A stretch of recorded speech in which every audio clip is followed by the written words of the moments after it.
kesalahan atribusi adalah kesalahan psikologis umum yang mempengaruhi interaksi dan hubungan kita sehari-hari. Saya pikir sebagai pimpinan umat, sebagai guru, sebagai pejabat-pejabat pemerintah, sebagai aparat TNI, sebagai masyarakat, tokoh-tokoh masyarakat, penting sekali memahami apa yang disebut dengan kesalahan atributif. Kesalahan atributif itu nampaknya seperti kekuatan yang halus, namun kuat, yang membentuk persepsi terhadap orang lain. Dan mengapa hal itu sangat penting dalam dunia sosial kita hari ini? Mengapa hal itu juga sangat penting untuk dipelajari? Banyak sekali kebijakan, banyak sekali keputusan, banyak sekali korban yang dihasilkan oleh kesalahan-kesalahan atribusi. Pada intinya kesalahan atribusi merujuk pada kecenderungan kita untuk salah menafsirkan penyebab perilaku orang. Seringkali kita mengambil kesimpulan berdasarkan informasi terbatas atau bias kita sendiri. Hal ini tuh seumpama mencoba memecahkan sebuah teka-teki dengan bagian yang hilang. Kita mengisi kekosongan dengan asumsi kita. Terkadang membuat kita tersesat. Pentingnya atribusi perilaku yang akurat tidak dapat dilebih-lebihkan. Karena hal itu membentuk dasar interaksi sosial, proses pengambilan keputusan, dan bahkan persepsi diri kita sendiri. Saya satu waktu pimpinan di tempat di mana saya bekerja mendapat informasi dari pihak lain yang mengatakan bahwa kebiasaan saya itu suka minum, mabuk, dan kemudian bikin keonaran. Padahal sejatinya saya adalah orang yang belum pernah menyentuh minuman keras. Itu namanya kesalahan atributif. Dalam penelaahan mendalam terhadap kesalahan atribusi, kita akan mengeksplorasi berbagai jenis kesalahan kognitif ini, meneliti skenario umum saat perilaku dikaitkan dengan sumber yang salah, dan mengungkapkan faktor psikologis yang berkontribusi terhadap kesalahan atribusi. Kita juga akan melihat konsekuensi yang luas jika salah mengatribusi, dan yang terpenting membekali kita dengan strategi untuk menghindar dan jauh dari perangkap kesalahan atribusi. Tadi saya katakan kita mengeksplorasi berbagai jenis kesalahan kognitif. Tentu yang dimaksud kognitif di sini adalah, atau kognitif itu merujuk pada proses mental yang terkait dengan pengetahuan, pemahaman, dan pengolahan informasi.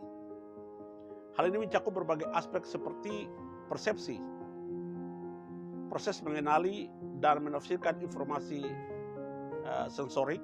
Yang kedua, memori adalah kemampuan untuk menyimpan dan mengingat informasi. Dan yang ketiga adalah pemecahan masalah, proses menemukan solusi untuk masalah yang kompleks. Yang keempat, pengambilan keputusan, proses membuat pilihan berdasarkan informasi yang tersedia. Dan yang kelima adalah pembelajaran atau proses mempelajari pengetahuan dan keterampilan baru. Mari kita masuk untuk melihat jenis-jenis kesalahan atribusi dalam realitas kita, jenis-jenis kesalahan atribusi, atau semacam sebuah galeri penafsiran yang biasanya salah. Mari kita lihat berbagai bentuk kesalahan atribusi. Ini seperti kita andaikan sampai sebuah prasmanan bias kognitif, masing-masing dengan cara uniknya sendiri dalam salah menafsir perilaku. Yang pertama adalah kesalahan atribusi fundamental, atau kesalahan yang paling utama, yang paling mendasar daripada kesalahan atribusi yang lain. Ini adalah kecenderungan kita untuk terlalu menekankan karakteristik pribadi dan mengabaikan faktor situasional saat menjelaskan sesuatu tentang orang lain. Misalnya, jika seorang rekan kerja Anda itu membentak Anda mungkin berpikir dia terlalu kasar, dia tidak sopan, dia kurang ajar, dia anak yang kurang dididik, dia anak yang kurang bermoral dan berpendidikan. Pada saat yang sama Anda lupa, Anda kurang, Anda tidak mempertimbangkan bahwa mungkin dia sedang mengalami hari yang berat atau menghadapi masalah pribadi. Anda terlalu menekankan karakteristik pribadi, lalu Anda lupa. Anda mengabaikan faktor situasional dari orang tersebut. Yang kedua adalah bias aktor atau pengamat. Ini seperti kepribadian ganda kognitif, di mana kita mengaitkan tindakan kita sendiri dengan faktor eksternal, tetapi tindakan orang lain dengan karakteristik internal. Maksudnya bagaimana? Contohnya begini. Saya terlambat karena lalu lintas yang sangat padat. Nah, yang disalahkan lalu lintas, disalahkannya karena dia terlambat. Tetapi pada gilirannya ketika temannya terlambat, pada gilirannya orang lain terlambat, kita malah berpikir, teman kita terlambat, kita malah berpikir bahwa mereka, yaitu orang-orang yang terlambat, adalah orang-orang yang tidak disiplin, yang tidak dapat mengatur waktu, dan tidak punya pengertian, yang taunya bikin seseorang lain bandel, dan seterusnya.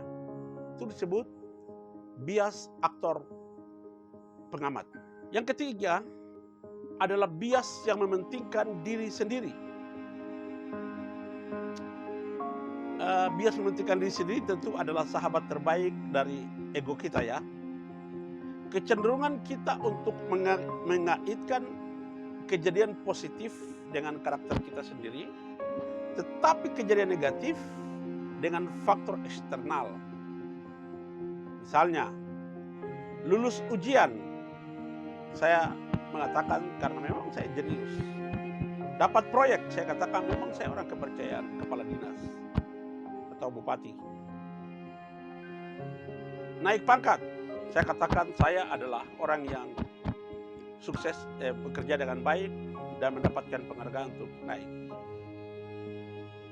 Tapi giliran ketika dia mengalami kegagalan, tidak naik kelas, yang disalahkan gurunya atau materinya terlalu sulit.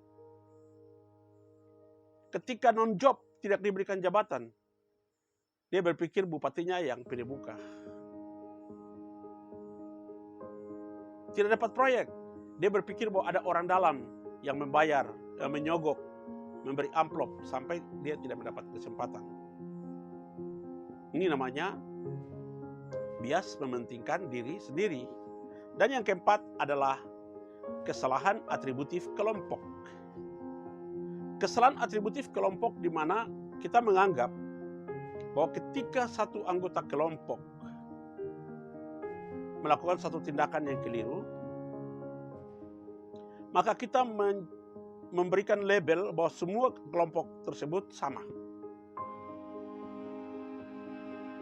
Nah, ini banyak kita dapat di Jawa, ketika orang Papua bikin masalah dibilang monyet dan macam-macam. Jadi semua orang itu digeneralisasi sama. Kalau satu orang Papua mabuk, semuanya dibilang pemabuk. Dan kesalahan atribusi kelompok ini adalah dasar dari stereotip dan prasangka. Dan ini dapat mengarah pada pemikiran yang sangat keliru. Yang kelima, penting untuk menyadari bahwa gaya atribusi dapat bervariasi di berbagai budaya. Apa yang dianggap sebagai karakter pribadi dalam suatu budaya mungkin dianggap sebagai faktor situasional di budaya lain. Dimensi budaya ini menambah lapisan kompleksitas lain pada pemahaman kita tentang kesalahan atribusi. Saudara, berikut adalah coba kita lihat bagaimana skenario kesalahan atribusi ketika perilaku menjadi tidak wajar. Sekarang telah kita memilah kesalahan atribusi yang ada. Mari kita lihat beberapa skenario dunia nyata, tempat di mana makhluk-makhluk ini menunjukkan sifat buruk rupa mereka. Makhluk-makhluk buruk ini adalah saudara dan saya.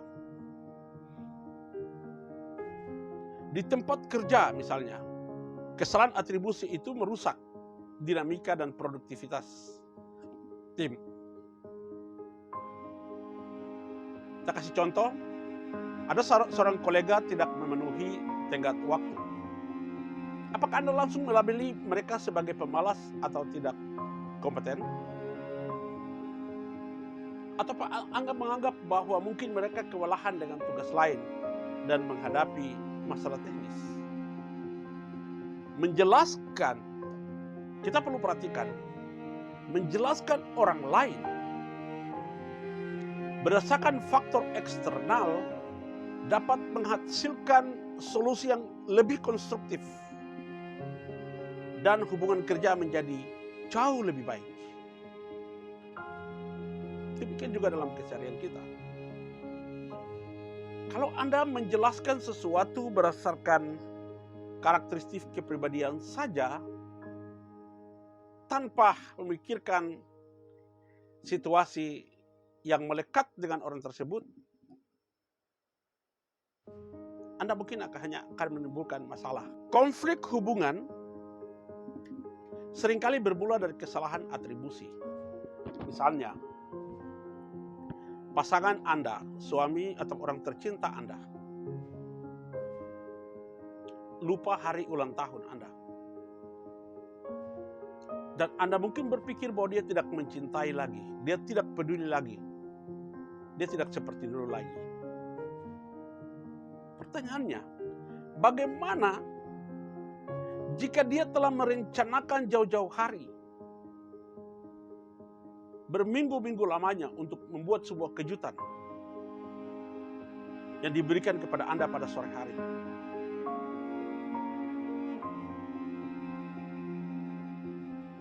Mengambil kesimpulan terburu-buru tanpa mempertimbangkan penjelasan alternatif dapat menimbulkan ketegangan yang tidak perlu atau perasaan yang mungkin akan terluka.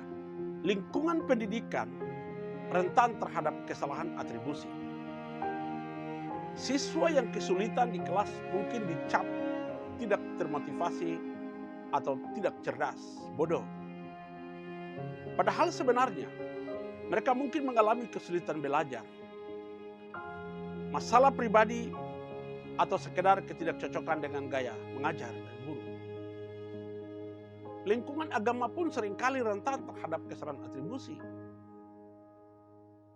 Umat yang jarang masuk ibadah, dilabeling, dicap, bahkan diancam bukan orang rohaniawan, orang tidak soleha, dan tidak taat. Padahal sebenarnya mereka mungkin mengalami masalah ekonomi, masalah kesehatan, masalah pribadi, atau mungkin juga sekedar ketidakcocokan dengan pimpinan umat. Sekali lagi, menentukan penyebab perilaku secara akurat dalam situasi ini dapat menentukan apakah siswa atau umat mendapatkan dukungan yang mereka butuhkan atau tidak. Yang berikutnya adalah kalau saya memperhatikan di dunia sosial, apalagi media-media sosial kita, WhatsApp, dari pagi hari dalam WhatsApp group, Banyak WhatsApp grup dengan nama-nama, misalnya menyebut nama daerah bersatu.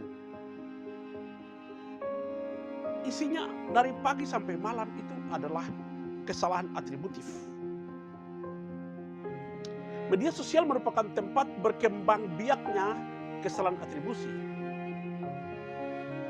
Kita melihat cuplikan kehidupan seseorang atau satu komentar dan membuat penilaian menyeluruh tentang karakternya. Ini seperti mencoba untuk memahami sebuah buku, hanya membaca satu kalimat secara acak. Tentu Anda tidak mendapat gambaran yang utuh dari buku tersebut. Yang berikutnya adalah komunikasi lintas budaya sangat rentan terhadap kesalahan atribusi. Apa yang dianggap sopan dalam satu budaya mungkin dianggap kasar di budaya lain. Tanpa memahami konteks budaya, kita berisiko salah menafsir perilaku dan niat yang berpotensi menimbulkan kesalahpahaman dan konflik. Orang-orang di Jakarta itu lahir matanya langsung lihat bangunan yang tinggi. Kalau bertugas di hutan Papua sebagai aparat, akan berhadapan dengan masyarakat lokal yang tidur bangun pagi lihat pohon, batu, air, sungai. Jadi bagaimana orang hutan mempersepsi orang Jakarta dan bagaimana orang Jakarta mempersepsi orang hutan, itu membutuhkan keahlian yang lain, membutuhkan penyadaran khusus agar orang paham. Kita sekarang pindah untuk melihat faktor di balik kesalahan atribusi atau biasanya disebut sebagai dalang psikologis. Jadi apa yang menjadi pemicu dari kesalahan atribusi ini? Mari kita intip di balik tabir kognitif dan lihat apa sebenarnya yang terjadi. Bias kognitif bagaikan setan yang nakal dalam proses mental kita. Bias kognitif merupakan jalan pintas yang diambil oleh otak kita memproses informasi dengan cepat, tetapi seringkali menyesatkan kita sendiri juga. Bias konfirmasi misalnya membuat kita mencari informasi yang mengonfirmasi keyakinan kita saat ini sambil mengambil bukti yang bertentangan. Bias kognitif seperti memiliki orang yang selalu setuju dengan penilaian awal kita. Yang kedua, stereotip dan prasangka bertindak seperti filter kognitif. Ini selalu mewarnai persepsi kita terhadap orang lain, bahkan sebelum kita berinteraksi dengan mereka. Stereotip dan prasangka seperti jalan pintas mental yang salah, yang membuat kita membuat penilaian yang tidak adil dan tidak akurat berdasarkan keanggotaan kelompok, bukan karakteristik individu. Kurangnya informasi kontekstual seperti mencoba menonton film dengan setengah adegan yang hilang. Kita mengisi kekosongan dengan asumsi kita yang seringkali menyebabkan salah tafsir. Hal ini khususnya bermasalah di dunia kita yang serba cepat dan penuh dengan informasi, di mana kita sering membuat penilaian cepat berdasarkan data yang terbatas. Keadaan emosi kita sendiri berperan besar dalam cara kita menafsir perilaku orang lain. Jika kita merasa stres, cemas, atau marah, kita cenderung mengaitkan niat negatif dengan tindakan orang lain. Ini seperti memakai kacamata diwarnai emosi yang mendistorsi pandangan kita terhadap dunia. Pengalaman dan keyakinan pribadi membentuk atribusi kita dengan cara yang mendalam. Jika Anda pernah dihianati di masa lalu, Anda mungkin lebih cenderung mengaitkan niat jahat dengan tindakan yang bersalah. Pengalaman hidup kita menciptakan lensa kita. Lensa yang kita gunakan untuk melihat dunia terkadang mendistorsi persepsi kita dalam prosesnya. Sekarang kita lihat apa konsekuensi atribusi yang salah atau efek atau riaknya. Jika kita salah dalam mengatribusi, konsekuensinya dapat meluas hingga jauh melampaui kesalahpahaman awal. Ini seperti menjatuhkan batu dalam kolam, dampaknya dapat dirasakan lama setelah percikan awal. Konflik antar pribadi seringkali muncul akibat kesalahan atribusi. Kesalahpahaman sederhana dapat meningkat menjadi pertengkaran hebat saat kita salah menafsirkan maksud. Konflik ini dapat membuat hubungan kita menjadi tegang, menciptakan lingkungan yang tidak bersahabat, dan berujung pada kebencian jangka panjang jika tidak ditangani dengan tepat. Pengambilan keputusan yang salah misalnya merupakan dampak lainnya. Ketika kita salah mengartikan penyebab perilaku, kita mungkin membuat keputusan berdasarkan asumsi yang salah. Hal ini dapat menyebabkan solusi yang tidak efektif, peluang yang hilang, dan pemborosan sumber daya. Ini seperti mencoba untuk memperbaiki mesin mobil ketika masalah sebenarnya adalah tangki bensin yang kosong. Anda tidak akan berhasil. Kesalahan atribusi dapat memperluas stereotip dan prasangka, sehingga menciptakan lingkaran setan, kesalahpahaman, dan diskriminasi. Ketika kita mengaitkan perilaku seseorang dengan keanggotaan kelompoknya, bukan faktor pribadi atau situasional, kita melanggengkan generalisasi yang merugikan. Perilaku bias ini dapat berdampak luas pada masyarakat yang berkontribusi pada ketidaksetaraan sistemik dan perpecahan sosial. Pemecahan masalah yang tidak efektif merupakan konsekuensi dari kesalahan atribusi.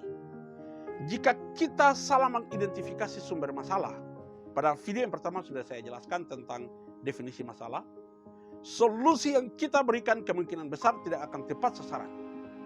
Ini seperti mencoba untuk menyembuhkan sakit kepala dengan menempelkan plester pada siku kaki Anda. Hal itu mungkin membuat Anda merasa telah melakukan sesuatu, tetapi tidak mengatasi yang sebenarnya. Terakhir, kesalahan atribusi dapat berdampak buruk pada kesehatan mental dan harga diri.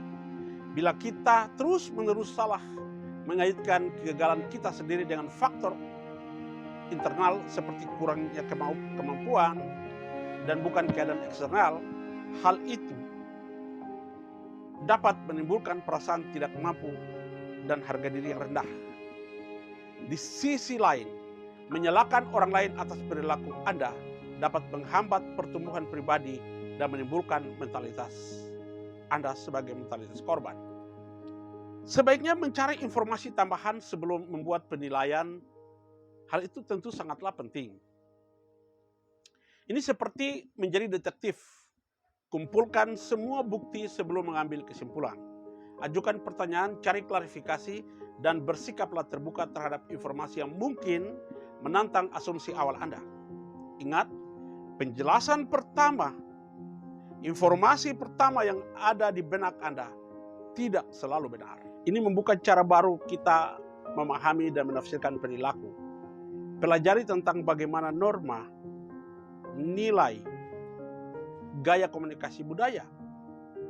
Pengetahuan ini dapat membantu Anda menghindari salah mengartikan perilaku yang mungkin dipengaruhi oleh budaya. Yang berikutnya adalah perlu sekali meningkatkan kemampuan komunikasi.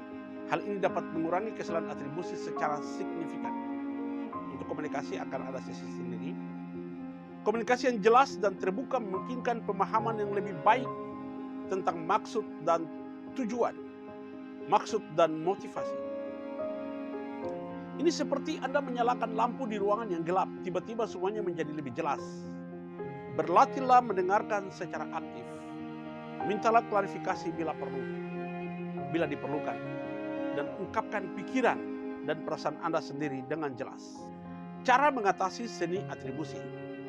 Saat kita mengakhiri perjalanan kita melalui konsep kesalahan atribusi, dalam landscape kesalahan atribusi, mari kita luangkan waktu sejenak untuk merenungkan apa yang telah kita pelajari. Kita telah menjelajahi berbagai jenis kesalahan atribusi, dari kesalahan mendasar hingga perbedaan budaya dalam atribusi. Kita telah melihat bagaimana kesalahan ini dapat terwujud dalam berbagai skenario, dari kesalahpahaman di tempat kerja hingga tantangan komunikasi lintas budaya. Pentingnya atribusi perilaku yang akurat tidak dilebih-lebihkan. Ini adalah dasar dari hubungan sehat, pemecahan masalah yang efektif, dan penilaian yang adil. Dengan memahami sumber perilaku secara lebih akurat, kita dapat menciptakan dunia yang lebih berempati, penuh pengertian, dan harmoni. Saat menjalani kehidupan sehari-hari, sangat dianjurkan untuk menerapkan strategi ini. Jika suatu hari Anda mendapati diri Anda membuat penilaian cepat tentang perilaku seseorang, berhentilah sejenak. Pertimbangkanlah penjelasan alternatif. Cari informasi lebih lanjut. Tempatkan diri Anda pada posisi mereka. Anda mungkin terkejut melihat bagaimana perubahan perspektif ini dapat mengubah interaksi dan hubungan Anda. Ingat, perilaku yang tidak sesuai dengan sikap seringkali lebih rumit daripada yang terlihat pada pandangan pertama. Dengan menguasai seni atribusi, kita dapat menavigasi kompleksitas perilaku manusia dengan kebijaksanaan dan kasih sayang yang lebih besar. Ini adalah perjalanan pembelajaran dan pertumbuhan yang berkelanjutan, tetapi yang menjanjikan hubungan yang lebih kaya dan lebih bermakna dengan orang-orang di sekitar kita. Saudara, jadi marilah kita berkomitmen untuk lebih berhati-hati dalam atribusi kita. Marilah kita tantang asumsi kita, perluas perspektif kita, dan berusaha untuk mendapatkan pemahaman yang lebih dalam tentang sumber sebenarnya di balik tindakan orang-orang. Dengan menemukan hal itu, kita dapat mengubah potensi konflik yang bertubi-tubi menjadi peluang yang terhubung dan berkembang. Demikian tentang atribusi bahasa dan kesalahan atribusi, kiranya menjadi motivasi bagi kita untuk selalu berkomitmen berhati-hati dalam atribusi kita. Salam bahagia.